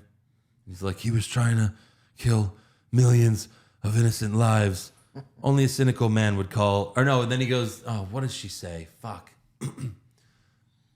She says the same line her father says in Batman Begins. Only a cynical person would call what these people have lives. Or no, she says something similar to that. Right. Yeah. Innocent is a strong word to explain Gotham. Something like that. Right. So then Gordon and his boys stop the truck that they think the bomb is in, but it's empty because Talia fucked with them earlier. Oh, man. Which is another hint, because you find that out before she reveals herself. Then they end up fighting the right truck, and Gordon gets inside. Talia pushes the trigger button, but Gordon managed to block the signal with that fucking thing that Bruce gave him on the bomb. Well, Talia made the supervillain mistake. The big monologue. Fucked everything up. Yeah. He goes, maybe the knife was too slow. Yeah. Gordon, you gave him a way to block my signal. No matter. You've bought Gotham 11 minutes. And then she's leaving. She tells Bane not to kill him so he can feel the heat, the fire of 10 million souls. You failed. And then as soon as she leaves, Bane's like, we both know I have to kill you now. You'll just have to imagine the fire. That's a great line. I like that. And then fucking Catwoman shoots Bane with the motorcycle. Amazing. Her best scene. She's like, about the whole no guns thing, I don't feel as strongly about it as you do. Yep. Gets off the motorcycle. My God. Amazingness. Officer Foley, who has his little redemption, he gets shot down dead by the fucking tank Batmobile that Talia was in. So, but fuck that guy. Fuck that guy. Meanwhile, Blake took the foster kids to the bridge, but the cops blew the bridge in fear of Bane. That was a really good scene with Joseph Gordon-Levitt. He's like, you idiots! You killed us! That was really good. So then Batman's in the Bats. Catwoman's driving the Bat Pod as they chase after Talia in the truck with the bomb with like 2 other Batmobiles trying to fight them off. Mm-hmm. This was one epic fucking scene. This whole action scene was amazing. Really good. Like Catwoman shooting, blowing up the Batmobiles was awesome. Some fucking powerful guns on that little tiny mobile. Batman flying away from the missiles and then bringing them back to the tank that shot them, and then it hits them instead. God, that was fucking great. And then this is where Batman's like, okay, there's 5 minutes left. This bomb's gonna kill everyone. I could kill one guy, right? If I just, I don't kill people, but either this guy dies or all of Gotham is destroyed. So he shoots that guy and he kills him. The guy that's driving the truck. It was the Batman 89 scene where he's got Jack Nicholson like... But what is he supposed to do at that point? Right. He has to. Right. You kill one person. Well, I mean, they were driving around for 10 minutes. He's like, we're going to do this forever if I don't kill anybody. Yeah. I mean, this is just going to run out of time. Forever. He had 5 minutes. But Batman, you killed the driver. No, I stopped the truck. but the driver was... Yeah. There's bullets in him, like the bullets from your bat plane. I stopped the truck. Yeah. That's not my problem. I didn't kill him. The bullets killed him. People don't kill people. Guns kill people. People don't kill people. Okay. So, yeah, he shoots the driver dead. They crash. Talia tells him that she flooded the reactor, so there's no way the bomb can be stopped. And then she has the worst death ever. She's like... Not the best death scene there. So then Batman, of course, straps the bomb to the bat. Catwoman's like, you're going to fly it over and, eject? And he's like, no autopilot. So, again, more autopilot stuff. So much autopilot. Just to throw us off. He gets in the bat plane. Gordon tells him, I never cared who you were, but shouldn't the people know the hero who saved them? And that's where he says, a hero could be anyone, even a man doing something as simple as putting a coat over a young boy's shoulder and telling him the whole world hadn't ended. Then we see the flashback from Batman Begins, and then Gordon realizes it and he says, Bruce Wayne. One of the best payoffs I've ever seen. That's amazing. I cried. They took 3 movies. They took like 8 years to pay this off. So And fucking Gordon good. tells him, he's like, you're a hero. And Batman tells him, you're my hero. Mm-hmm. Holy shit. I got fucking... Goose pimples. Yeah. Goose pimples? Don't ruin it, Josh. Goose pimples everywhere. They're called goosebumps. Don't ruin it. Yeah, my God. He's like, no, you're my hero. If anything, you inspired him to be Batman. I'm Batman because of you. Yeah. Holy shit. Right. So good. Oh, it's fucking amazing. All the feels. So then Blake sees an explosion. He thinks it's the bomb. He's telling the kids to get down, but that one orphan kid's like, no, that's Batman! And Batman flies past them, and everyone's all excited until first time saw this in theaters. I'm sure everyone else felt this way. I was loving this whole fucking movie. And when it looked like Batman was gonna die, I was so pissed off. Yeah. And I believed it because if anyone was going to kill Batman, it would be Christopher Nolan. But see, because he doesn't give a fuck. Before this movie came out, I was like, because they kept teasing Batman's gonna die, Batman's gonna die. Like that was the marketing for this movie, right? And I'm like, but Christopher Nolan, he wouldn't do that. Like He doesn't do that. Would be such a fucking sad ending. He doesn't do sad endings like that. Like that would just be so fucking sad. And I was like, I trust him. When that fucking bomb went off and we all thought Batman was in that thing, I was so pissed. I was just like, fuck you, Christopher Nolan. Fuck you. I was so mad. Fucking furious. I was so fucking mad. So we have the aftermath. Blake tosses his badge into the water. Gordon reads from A Tale of Two Cities at Bruce's funeral. And then we see Alfred sobbing. That was so heartbreaking. Alfred looks at Bruce's parents' graves and he says, I'm so sorry. I failed you. That's the worst. You trusted me. That's the And I worst. failed you. The worst scene of the movie. Alfred breaking down, fully believing Bruce is dead. Yeah. I let this guy die. I could have stopped this and I didn't. I outlived the entire Wayne family. That's fucking, that's brutal to live with. Ugh. That's true. So Blake then tells Gordon, no one's going to know who saved an entire city, but Gordon says they know. It was the Batman. So to honor him, they make a Batman statue. And look, I didn't figure this out. I knew that. I know this because I've looked at all the fucking trivia for all these movies. But the way they staged the seats in the overhead shot of this statue for like 5 seconds, the overhead shot, there's like a couple seats there, a couple seats here, making two eyes. The Batman statue makes the nose, and then just a big smiley face at the bottom. It was the Joker. It was Christopher Nolan's like little nod and tribute to Heath Ledger. When you paused this and showed it to us, I was like, holy fuck, that's amazing. Yeah. I've watched this movie 10, 15 times. Yeah. Never thought about it. Never noticed it. It's so cool if you go Fucking back so and cool. watch it. And then they show Gordon, like they're just like zooming in on him. He's sitting there looking all sad.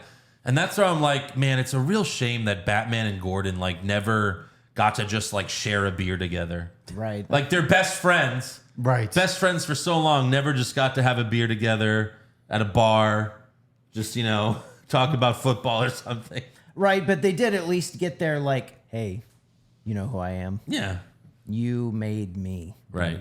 Yeah. So we got that. We got to be happy with that. Nice Batman 89 reference, by the way there. Bruce had 8 years when he was a recluse. He couldn't have hung out once with Jim Gordon. He was sad about Rachel. Rachel! Later, Gordon finds the bat signal is fixed, so he's fucking happy. He's like smiling, looking for him. He's like, where is he? He's like, he's not coming, Please bud. come back. He's not coming. Baby, come back. And then Mr. Fox, and the first time I saw this movie in theaters, at this point, I'm so pissed off that Batman's dead. I am not paying it. I can't focus on anything. So like when those scientists tell Fox that the autopilot was fixed by Bruce Wayne, like, which those guys have to know, by the way.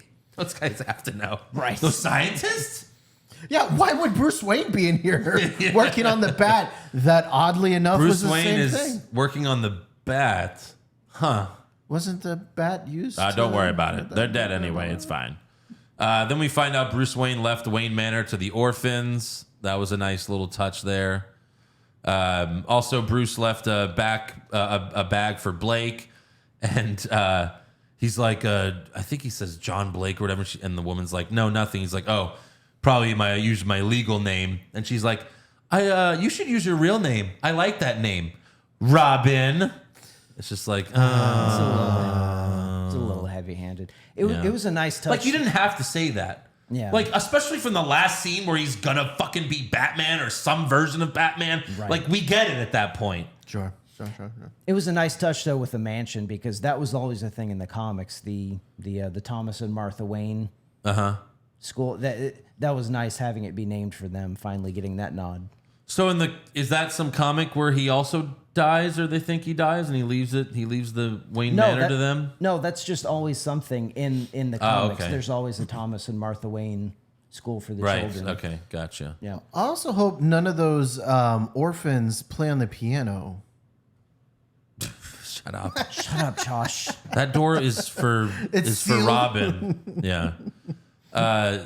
Fucking idiot. So yeah, then Robin finds the Batcave. Alfred goes to the cafe in Italy, and he looks across the table, and he sees Bruce and Selina and she's wearing the pearl necklace. He gave it to her. I'm smiling with tears running down my face in the fucking theater. I was ready to go find Christopher Nolan and kill him. At this point, I'm like, you motherfucker. You fucking got me, you fuck. I'm like laughing, smiling, crying. Alfred nods at Bruce. Bruce smiles. And then we see Robin step on the platform and it rises, goes right into the camera. Blackout. What a fucking movie. Great. They gave us the one ending that nobody has ever done before. Yeah. The Batman retires with a happy ending. Right. No one's ever seen that before. I remember that's what Kevin Smith said when he saw this. He goes, finally, someone gave this motherfucker a happy ending. Right. And I was like, yes, please. Batman's such a tragic character. Yes. And, you know, he deserves to have his day in the sun. He deserves to fuck Catwoman for the rest of his life. Selena Kyle. That's another thing. That's another thing. Like, Batman and Catwoman never ended up together in any other story until this one. I mean, in the comic book. I mean, like, where they lived happily ever after. Right, yeah, they fucked, they dated. They in the fucked, comics sure. and everything. But Yeah. no, I'll be honest, going into tonight, the previous times I saw this, I was mad at this movie because it doesn't end with Batman still being Batman and standing tall, and that's a problem. But watching it tonight, I changed my mind. Seeing him have his happy ending, seeing him have that moment where the Batman, like light it up, and then the fire thing. This is the perfect movie. It's the perfect movie. Well, It's pretty great. This was the quintessential going out on top, and Batman went out on top. He knew he was never gonna. Nothing was ever gonna get better than this. And it's a trilogy. The story's over. It's not like, Christopher Nolan was gonna make a fourth one.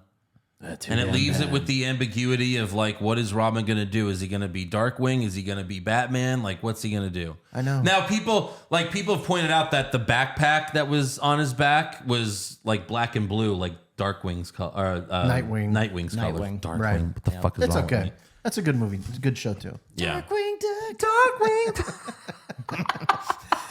But Oh, what a good show. But because this trilogy was so great, I was sad that I am now robbed of a Nightwing movie by Christopher Nolan. That would have been amazing. I feel personally robbed. Well, that's because you're stupid, Josh. I don't care if I'm stupid or not. I feel personally robbed because I'm sure it would have been fucking epic. I guess maybe that's what Inception was, since he was the lead. I don't know. He wasn't the lead. Leonardo DiCaprio was the lead. Oh, he wasn't? I thought he was. Leonardo DiCaprio? No. Joseph Gordon-Levitt. No, Josh. It was Leonardo DiCaprio. I didn't watch the movie. Yeah, good job there, buddy. Talk about a movie you didn't see. Good. Yeah. Aaron? This was the only way this trilogy could have ended. Of course. It ended in the perfect way. Like, I originally thought, no, this has got to end with Batman standing tall, still being Batman. It's got to end with the Batman, like the Keaton Batman endings where he's up at the top of the building with the bat signal and all that. This is better.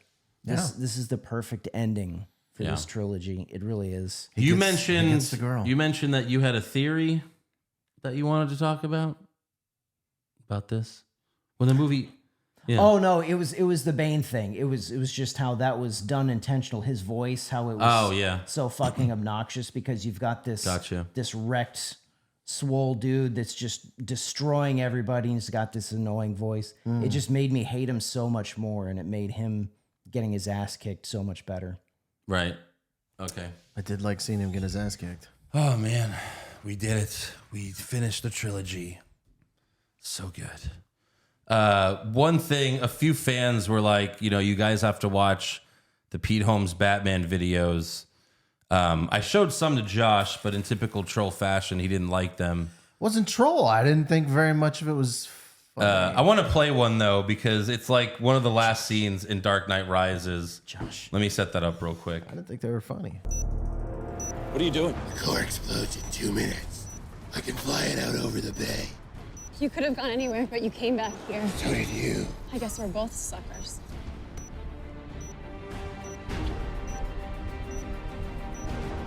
Shouldn't people know the hero who saved them? A hero can be anyone. Even a man doing something as simple as putting a coat on a young boy's shoulders.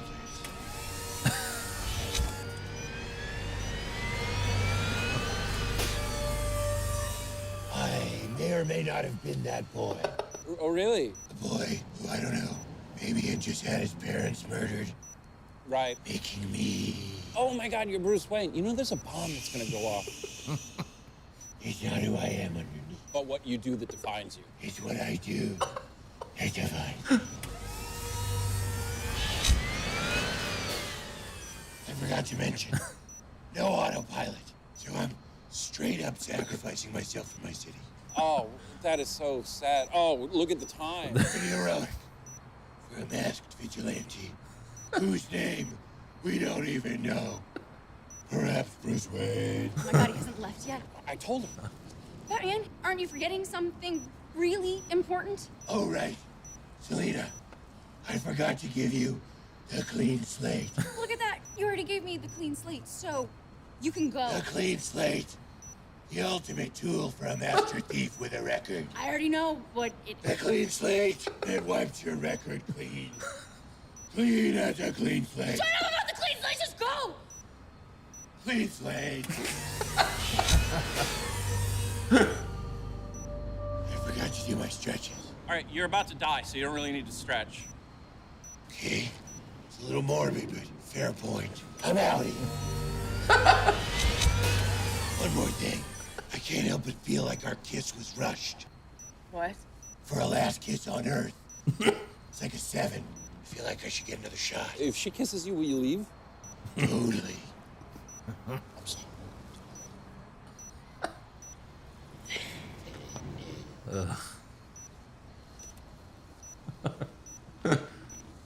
Are you fucking kidding me right now? Sorry. Been a while since a bat's been in the cave, if you know what I mean.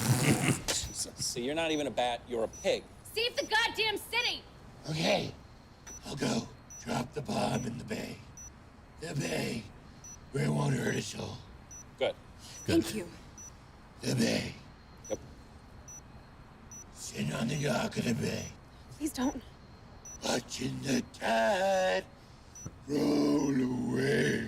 Oh my God, we're gonna die.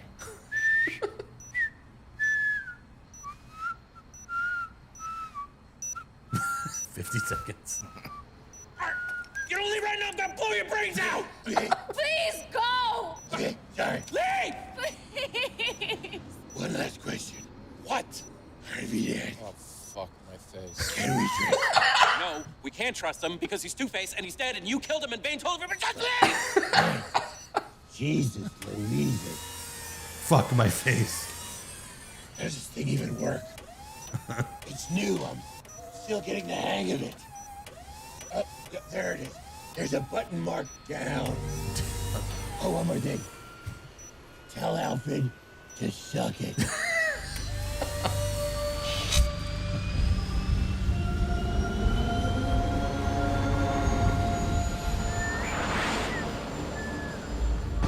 That was quick. We're saved. Andy got rid of the bomb.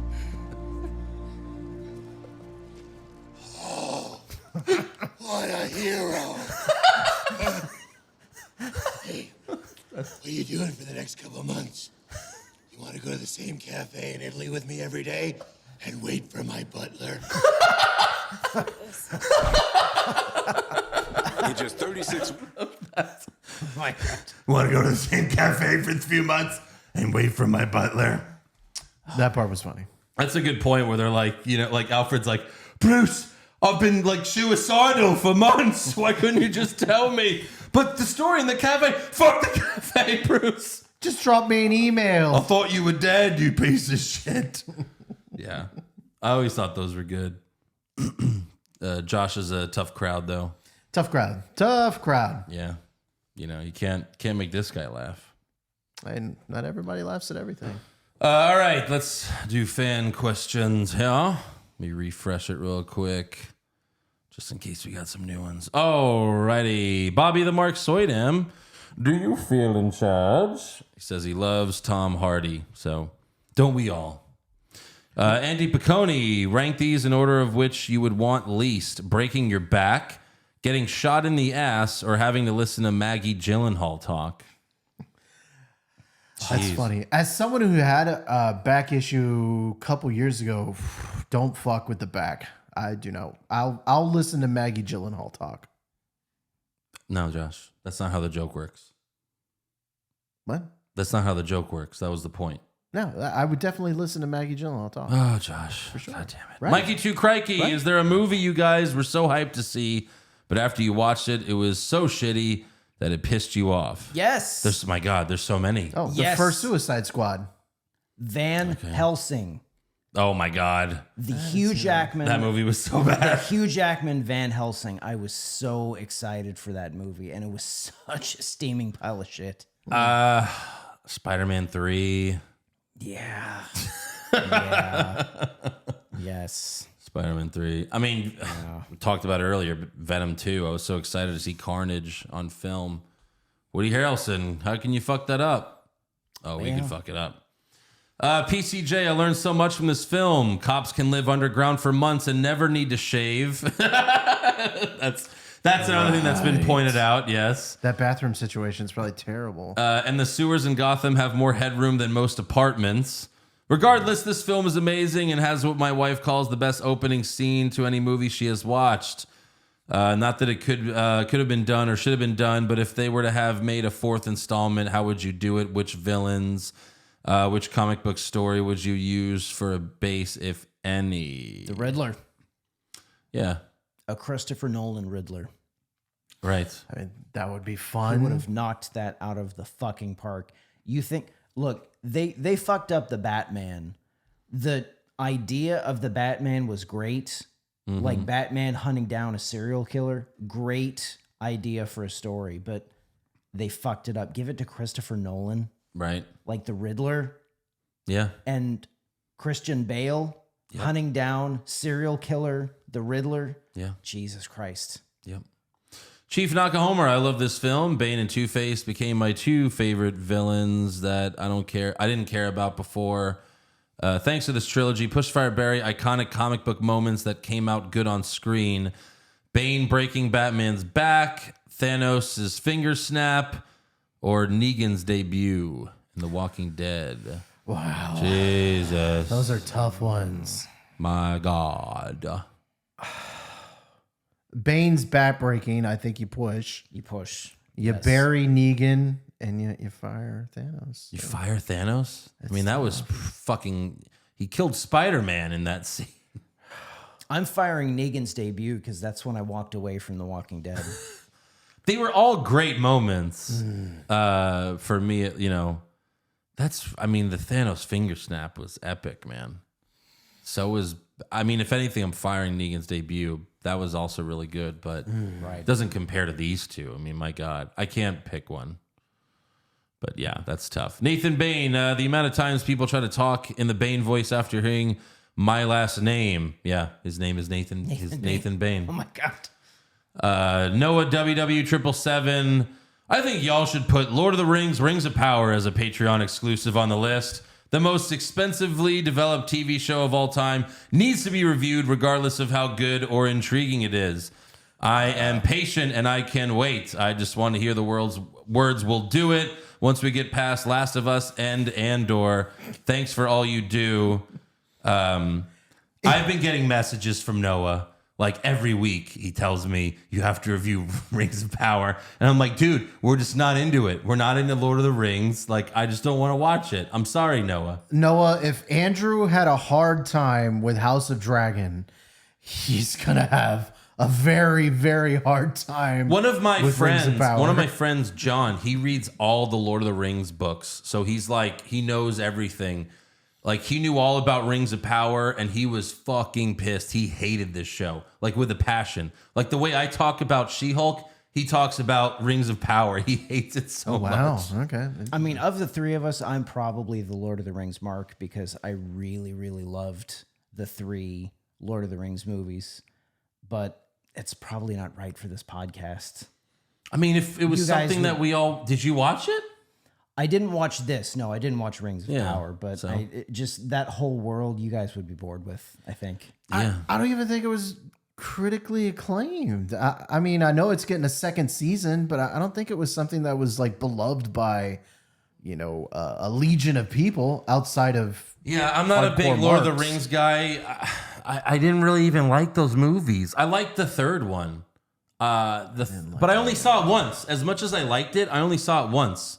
I only saw Return of the King one time, and I really enjoyed it. And if someone I was with wanted to watch it again, I would be fine watching it again because I thought the ending was really fucking awesome. But the first two were boring for me. I was a teenager, but... Lord of the Rings is, it's really like wrestling. You're either super fucking into it or you're not at all. Look, I was a teenager when I saw these movies, so maybe my opinion has changed now, but... I'm not even into the medieval shit. That's why I have a hard time with Game of Thrones, watching Game of Thrones. I'm just not into that medieval shit. I just don't care about it. Yeah. It's all boring to me. I would talk fucking weird and so sorry, Noah. Look, it's probably not gonna happen. You don't have to keep messaging me about it. I apologize, but the whole point of this podcast, Noah, is to do what I want to do now. I suffer enough with Raw, SmackDown, AEW, fucking pay-per-views, all that shit. I've suffered enough, Noah. Please, let me be. I beg of you. Let us continue watching Christopher Or Nolan Josh movies. and Aaron can watch it. Or Aaron can watch it and he can give his recap. There you go. We'll give 5 minutes to Aaron. I'll leave the room. And Aaron can talk about Rings of Power. We'll have a timer. 5 minutes. That's all we need. Oh my God. Yeah. That's all for fan questions, though. So make sure you subscribe to our podcast wherever you're viewing us. We have exclusive videos on our YouTube channel, Hollywood Hogwash Pod. Follow the show on Twitter, Facebook, Instagram, and TikTok at Hollywood Hog Pod. And make sure you become a supporter of the show. Subscribe at patreon.com/Hollywood Hogwash. We've got The Last of Us. We're doing that every single week. We're doing the whole first season. We got brackets that are going to be coming out. The Mandalorian season 3, we're going to review that. All of the TV shows that we're going to watch, they're going to be reviewed on patreon.com/Hollywood Hogwash. It's only $3 a month minimum. You can cancel anytime. So please sign up. Give it a try. Brackets. And next week we have another open slot because Knock at the Cabin is in 2 weeks. So we have one more movie. And now that I'm thinking about it, we did the Dark Knight trilogy. Months ago, we did Batman 89. There's one more Michael Keaton Batman movie out there. I don't know if I can handle any more fucking Batman. There's Batman Returns. Danny DeVito plays a penguin. Oh my God. Not penguin, he plays a penguin. Half penguin, half man. I'm just throwing it out there. We could do one movie. So there's other superhero movies that had one-offs. There's V for Vendetta, which is awesome. Kick-Ass, because there's no need to review Kick-Ass 2 because that sucked. But Kick-Ass 1 is great. The Matrix, that's a one-off. Oh, it definitely is. No, The Matrix is one of the better trilogies out there. I love The Matrix. Josh. Look, I love The Matrix trilogy. The Matrix is one of my favorite movies ever. But if we do that, we'll only be reviewing the first one. Yes. I'll review the other two. Yeah, you do it on your fucking will. podcast, whatever that is. That's right. But yeah, all right. So there you go. I'll do a vote. V for Vendetta, Kick-Ass, The Matrix, Batman Returns. I'll put a poll on patreon.com/Hollywood Hogwash. So there you go. Go on there and vote for which movie. And if I don't have it up by Wednesday, someone will remind me. But yeah, we'll see you guys next week. Batman Returns.